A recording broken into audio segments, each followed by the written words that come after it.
Hi, I'm Darren Lehmann. I'm a loving father, loving husband. I love the game of cricket, but I'm here to tell you my story about VTE.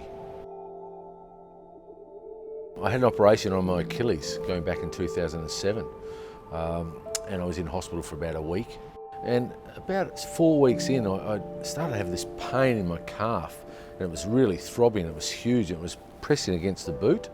And I just thought, it was obviously a pain from the operation, but it wasn't, it was a blood clot. Well, the symptoms I had the first time was red, raw, hard to touch on my calf, real throbbing.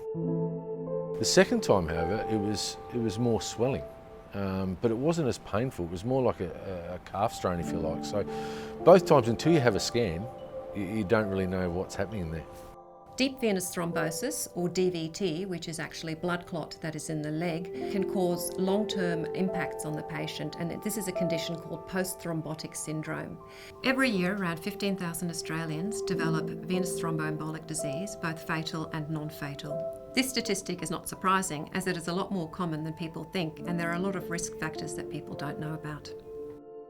This can include things like having your leg broken and being in a cast, long distance travel, be it by plane, train or car. It can be due to being hospitalised and with any illness in hospital. Other risk factors include surgery, which of course occurs in hospital.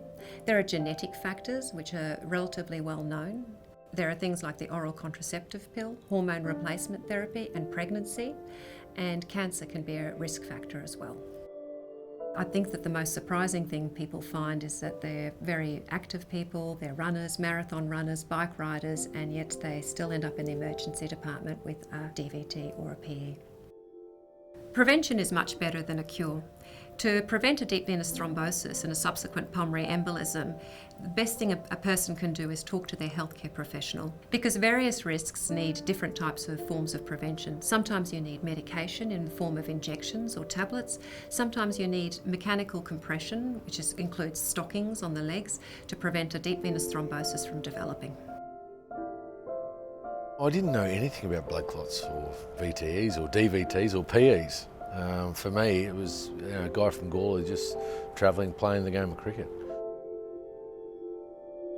I didn't even know you could ask for stockings, or wear stockings on long-haul flights. I mean, I was a young guy from the country, having no idea about my body, basically.